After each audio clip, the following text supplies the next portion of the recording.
السلام علیکم. د شمشاد ټلویزیون مینوالو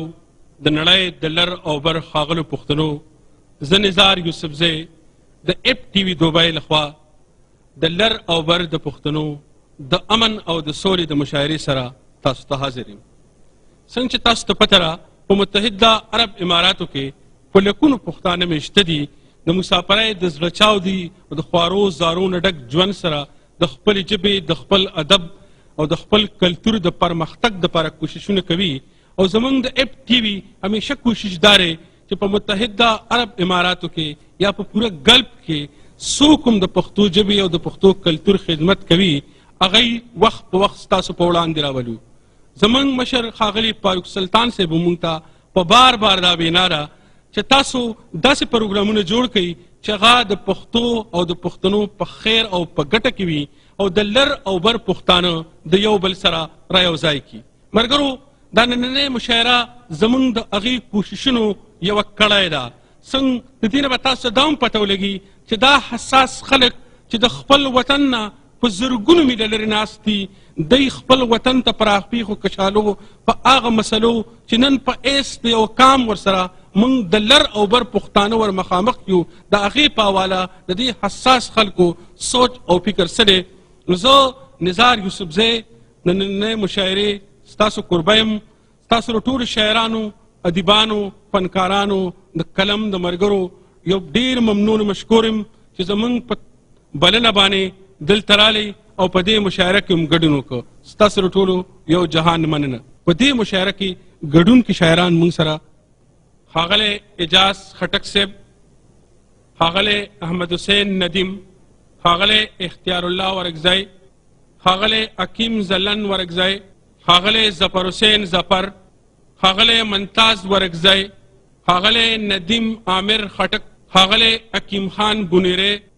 ښاغلی آفتاب، ښاغلی محمد ګل منصور، ښاغلی نجیب الله متنوال، ښاغلی سید خادم شاهین، ښاغلی سید کریم خوسته، ښاغلی محمد کریم امین، ښاغلی غلام ربانی، ښاغلی عبدالولی الپت، ښاغلی علمدین منگل، ښاغلی انصاف بوریخیل، ښاغلی محمد نعیم افغان، ښاغلی عبدالله شاه ژوندون، ښاغلی محمد ابراهیم ارمانی،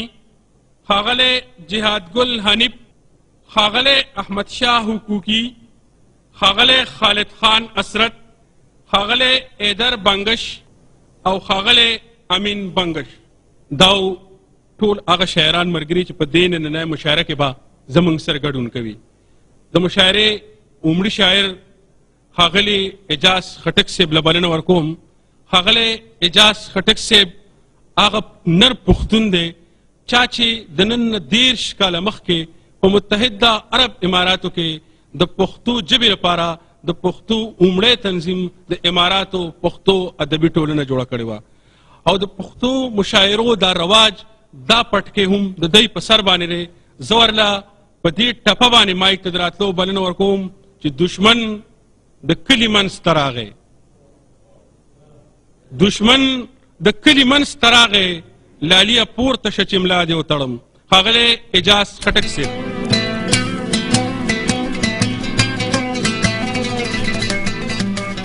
درې شعرونه د خپل مات ګډ غزل نه وړاندې د تاسو په حضور کې وړاندې کوم چې شعر دی هغه چې جام د پاسه جام سره هم خوله ورکوي، هغه چې جام د پاسه جام سره هم خوله ورکوي، داسې سکي ته به څوک څرنګې زړه نه ورکوي. او بل شی دی په دواړه لاسه چې سحر مخام لوټي ملونه، په دواړه لاسه چې سحر مخام لوټي ملونه، دومره غریب سړی به بل غریب ته څه ورکوي. او بل شی دی کله د خدای په مینه مست، کله د کام په جذبه، سرونه دومره زنبایا پښتنه ورکوي.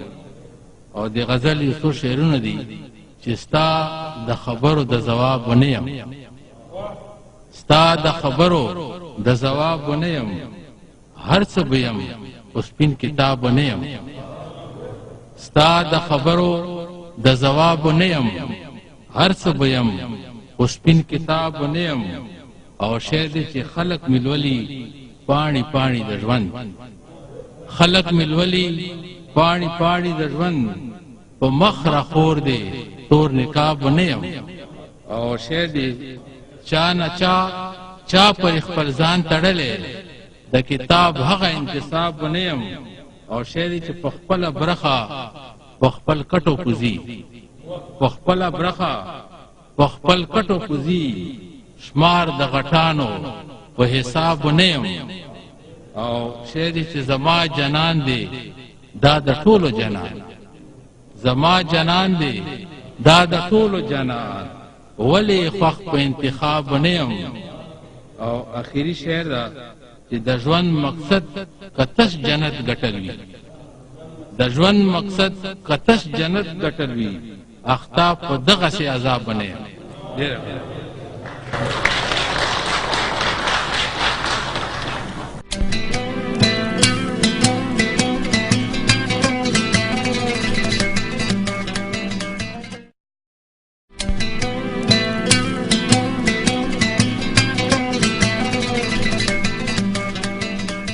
داو ښاغلی اجاز خټک صاحب چې ډېر خوندور غزل دی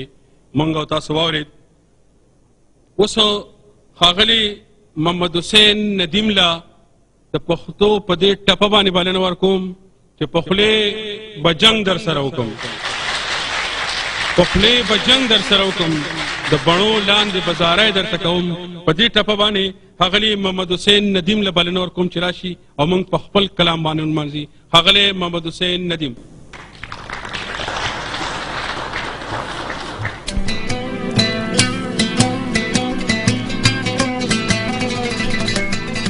یو ستارز ده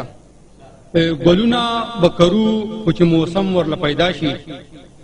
ګلونو به کرو خو چې موسم ورله پیدا شي یو خوږ د سحر باد او بل شبنم ورله پیدا شي جانانه زه به دروړم ستا دانه وانه وربله غانټول د خبلها خو چې شړشم ورله پیدا شي. یو بله قصه ده ماوی سرې مرخڼۍ سرې الوچې به درلېږمه ماوی سرې مرخڼۍ سرې الوچې به درلېږمه املوک بوزان توتان وچې میوې به درلېږمه خو سخت کال د سوات مڼې شل تالان ټول د جل وهلي چینو کې د بس پاتې تلمیرې به درلېږمه. غزل مطلب ده مغرور په خپل حسن زورور مې دی جانان مغرور په خپل حسن زورور مې دی جانان دی ډېر که ستمګر خو د زړه سر مې دی جانان زړګی رانه یوړو د سکڼي خال په بدل زړګی رانه یوړو د سکڼي خال په بدل یو داسې ګټور پوخ جوارګر مې دی جانان او تیاره راشي په ما چې مې د سترګو شي پناه تیاره راشي په ما چې مې د سترګو شي پناه دوه سترګې د زما پکې نظر مې دی جانان ماوی دی ښایست زیم د مینې اباسین ماوی دی ښایست زیم د مینې اباسین ښایست سره د مینې سمندر مې دی جانان او بل خیال نه راځي ماله بې له ده د تصور بل خیال نه راځي ماله بې له ده د تصور وکلی په ما داسې خوږ منتر مې دی جانان او د نمر نه زیات لري د سرکو شونډو حرارت د ستورو او سپوږمۍ په ښایست بر مې دی جانان په شپو کې مې غوښتلو خدای راکړی هم د شپې په شپو کې مې غوښتلو هم راکړی خدای د شپې یو داسې بې بها ګل د انځر مې دی جانان پشان د خاپیرو مې دی قابض په هر هر سو پشان د خاپیرو مې دی قابض په هر هر سو په سترګو کې جانان په زړه ځیګر مې دی جانان او یو ځل نه څو ځله ما ویلي دي هر ځای یو ځل نه څو ځله ما ویلي دي هر ځای جانان جانان جانان مې دی دلبر مې دی جانان او ندیمه ډېر مې خوښ دی خو څه وکړم په نصیب ندیمه ډېر مې خوښ دی خو څه وکړم په نصیب موده وشوه د خوانه مسافر مې دی جانان. السلام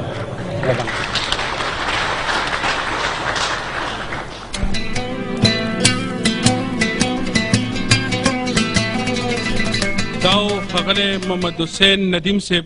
چې ډېر خوندور غزل تې موږ واورېدو. اوس ښاغلي حیدر بنګس صاحب له د اقبال شاکر په دې شعرونو باندې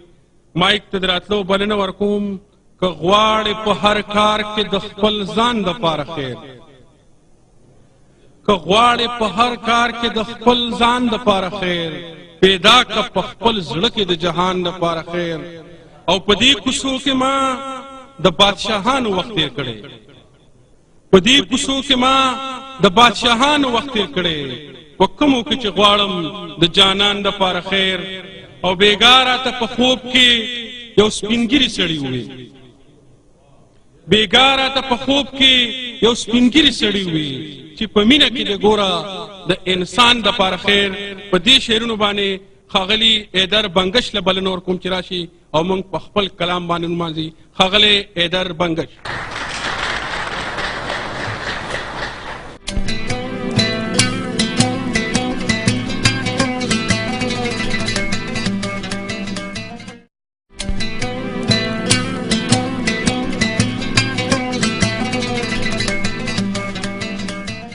ستا د هجر اور می سوړ په باندې نکړو کړه می اوښکو په باران ځمکه چې کړه ستا په تشه خندا زړه د هجران چوي خو بس نه د کوي ما سره ښېګړه غزل ده په ظاهره خو سختن زه د خپل واک یم خو باطن په تا تکیا د انګور تاک یم هلاکت له نور د دې د پاسه څنګ وي بې د یاره چې ژوندی پایم هلاک یم هلاکت له نور د دې د پاسه څنګ وي بې د یاره چې ژوندی پایم هلاک یم ستا د دند لوږې تندې له کبله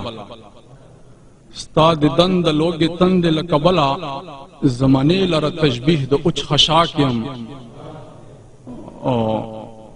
د ماشوم غوندې مې ځان پورې نږدې کړه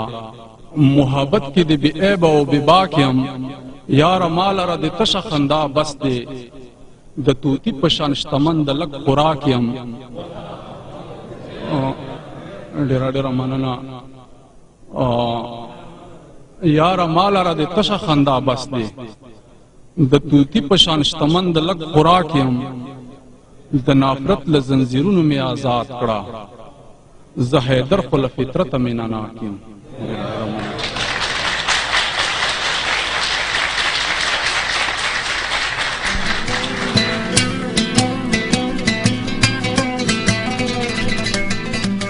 دا و